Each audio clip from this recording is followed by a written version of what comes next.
Baik. Okey, tadi kita ada bincangkan bahawa ada 3 pilihan untuk kita dapatkan sistem. Okey, kita dah bincangkan tentang purchasing software, iaitu kita beli software, apa yang kita perlukan itu kita beli. Kita telah bincangkan tentang develop in-house berserta dengan yang similar dengan develop in-house, iaitu end user computing. Itu yang kedua, iaitu kita bina sendiri. Dan pilihan yang ketiga ialah kita minta orang lain bangunkan untuk kita. Dia beza dengan beli. Kalau beli ni biasanya benda tu dah siap, mungkin kita boleh beli off the shelf, ataupun kita boleh langgan, ataupun kita dapatkan turnkey system. Maka developer, vendor dia akan ubah suai sikit, configure sikit, dan terus kita boleh guna. Tetapi dalam outsourcing ni, dalam kita meminta orang lain bina, biasanya ini adalah custom made, iaitu mereka bina khas mengikut keperluan kita. Jadi kita upah mereka. Sebenarnya outsource ni dia ada dua bentuk. Satu ialah kita mungkin outsource, mungkin yang very clear dari segi pembangunan sistem ni, kita outsource orang untuk bina sistem untuk kita. Kita mungkin memerlukan satu sistem maklumat perakaunan, ataupun kita memerlukan satu ERP, Enterprise Resources Planning punya sistem. Okey. Dan kita memang tak ada cukup kepakaran untuk bina sendiri, maka kita pun upah orang lain untuk bina sistem untuk kita. Itu satu bentuk outsourcing. Tapi ada satu lagi bentuk outsourcing, iaitu satu lagi bentuk outsourcing ialah kita outsourcing the process. Kita outsource the process. Contohnya ialah kita tak buat account untuk diri kita pun. Untuk syarikat kita tak buat account. Sebaliknya, kita upah accounting firm untuk buat accounting record dan accounting reports untuk kita. Maknanya kita minta mereka buatkan account kita. Jadi ada dua bentuk outsource. Satu ialah kita outsource orang untuk bina sistem perakaunan untuk kita supaya kita sendiri buat account kita, ataupun kita upah orang lain buat account untuk kita. So ada dua bentuk. Okey.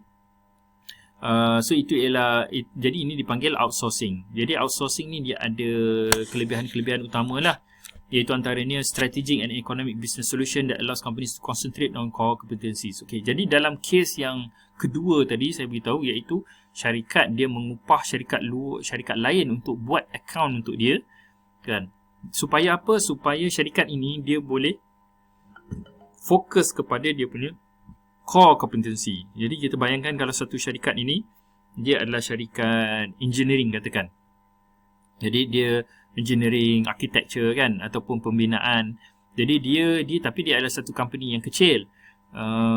Dan dia banyak project base. Dia buat kerja mengikut project. Okay. Dan semua staff-staff dia adalah engineer. Kalau dia nak mengupah satu orang accountant untuk menyediakan account, dan accountant dia kena accountant yang bertauliah supaya dia layak untuk menyedia dan sign, menandatangani account sebelum dihantar kepada auditor. Jadi untuk dia menggaji satu orang accountant, kan, dia kena spend RM10,000 contohnya. Okey, RM10,000 untuk bayar gaji accountant. Sedangkan mungkin ramai engineer dia pun gaji pun RM5,000 saja, sedangkan engineer mereka lah yang membawa duit ke dalam organisasi. Okey, jadi tapi accountant dia semata-mata untuk sediakan account yang kena untuk dihantar kepada Suruhanjaya Syarikat Malaysia, kan. Jadi jadi mereka rasa satu pembaziran. Instead mereka hanya upah syarikat lain untuk menyediakan account. Jadi mereka hanya fokus kepada ni. Jadi dengan outsourcing ni dia membolehkan satu-satu syarikat itu fokus kepada dia punya core, dia punya kemahiran dia, dan apa yang dia tidak mahir dia upah orang lain buat. Kemudian organizations improve their cash position and reduce expenses by selling assets to an outsourcer. Jadi mungkin kalau dia gunakan outsource, maka dia boleh dapatkan balik aset. Katakan contohnya, okey, satu syarikat dia memberi perkhidmatan, dan dalam perkhidmatan dia tu dia ada sediakan call center. Okey, call center maknanya kalau ada pelanggan dia ada apa-apa hal, dia akan telefon call center dan call center lah akan bantu.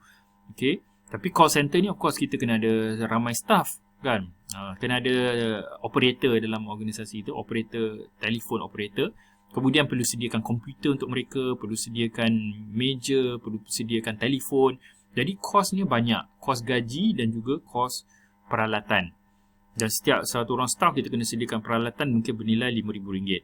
Kan, kita ada 10 staff, RM50,000 aset kita terikat pada peralatan untuk kita punya ni. Sedangkan mereka bukan bagi value added service sangat pun, mereka hanya untuk jadi call center. Jadi cara kita bila kita buat outsource, bila syarikat ini dibuat outsource, apa dia buat? Dia menjual, seolah-olah dia menjual staff dia dan juga dia punya aset dia kepada syarikat yang memberi perkhidmatan outsource. Dia menjual komputer dia dan staff dia. Jadi sekarang komputer dia, aset-aset dia ni semua dah jadi milik syarikat pemberi khidmat outsource. Jadi mereka dah tak perlu bayar gaji pekerja dan mereka tak perlu simpan wang mereka dalam bentuk aset tetap. Sebaliknya mereka akan dapat balik cash tersebut dan cash tersebut boleh digunakan untuk liquidity, untuk kelancaran, untuk liquidity dan sebagainya. Okey. Jadi tunai mereka tidak terikat dengan aset. Jadi sebaliknya mereka hanya bayar yuran bulanan untuk bayar perkhidmatan daripada syarikat outsource. Okey, jadi mereka dapat improve cash position.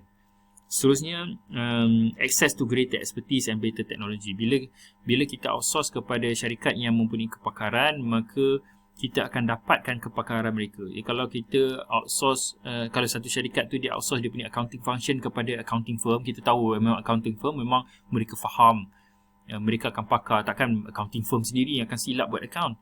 Kalau kita sendiri ataupun syarikat ni sendiri buat account, mungkin dia tersilap, kan?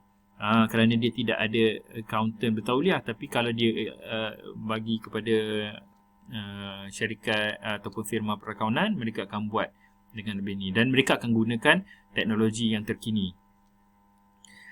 Lower cost by standardizing use application, buying hardware at bulk prices. Okay, jadi seterusnya apa advantage dia dalam outsourcing ni? Oleh kerana syarikat outsource, syarikat yang memberi perkhidmatan outsource ni, mereka memang fokus.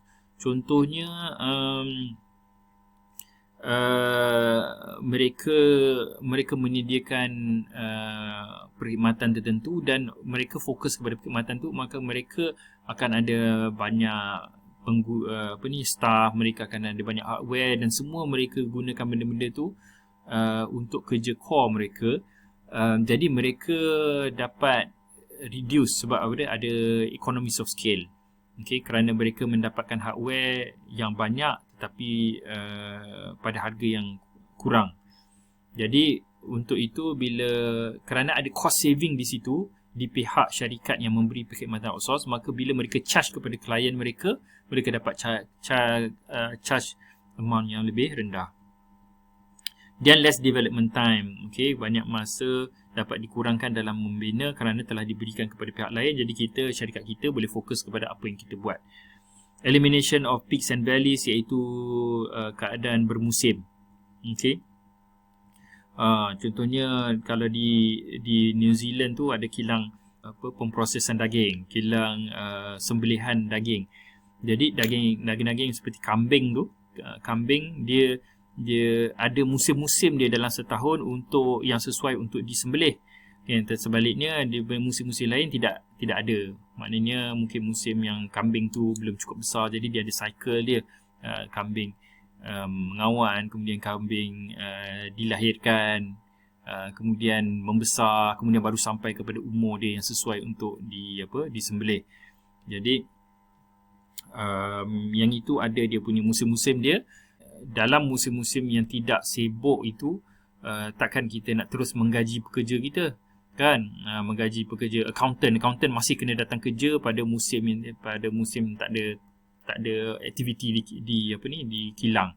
Jadi maknanya pembayaran gaji tu jadi macam membazir lah, bayar gaji tetapi tak ada kerja yang dijalankan. Jadi kalau kita outsource, maka kita hanya bayar mengikut apa yang kita perlu. Musim-musim yang kita perlu perkhidmatannya, maka kita akan bayar. Tapi musim yang kita tak perlu perkhidmatannya, kita tak perlu bayar. Jadi kita dapat elak ketidakefisienan mengikut musim. Kemudian facilitate downsizing. Kalau kita mula menjual jabatan-jabatan kita, aset-aset kita ni kepada syarikat yang memberi perkhidmatan outsource, maka kita sebenarnya kita membolehkan pengecilan dalam organisasi kita. Okey, maknanya staff kita tidaklah tak ada kerja, mereka telah seolah-olah dijual kepada syarikat outsource lah. Okey, jadi memudahkan kita untuk mengecil. Tetapi of course outsource ni dia ada dia punya kekurangan jugalah, iaitu inflexibility. Jadi kalau kita outsource ni biasanya melibatkan perjanjian. Jadi kalau kita dah terikat dengan perjanjian dengan syarikat outsource, maka kita dah tak jadi fleksibel. Okay. Kita dah tak boleh tukar sistem. Kita kena fix dengan gunakan sistem yang mereka sediakan, walaupun sistem tu kita rasa tidak optimal, ada sistem lain yang lebih baik. Reduce competitive advantage. Kalau kita outsource kepada syarikat luar, dan ramai pesaing-pesaing kita pun outsource kepada mereka, jadi kita dah tak ada kelebihan dah berbanding dengan pesaing-pesaing kita. Unfulfilled goals. Kadang-kadang bila kita outsource tu tapi tak tercapai juga apa hasrat kita buat outsource. Dan poor service, mungkin perkhidmatan yang diberikan oleh syarikat outsource tu kurang baik, dan juga increase risk. Sekarang bila kita dah minta mereka mengendalikan data kita, jadi banyak data peribadi telah terdedah kepada pihak luar. Macam mana kita nak pastikan bahawa mereka tidak kongsi dengan pesaing-pesaing kita, kan, ataupun mereka ambil advantage, kan? Jadi ada pertambahan risiko.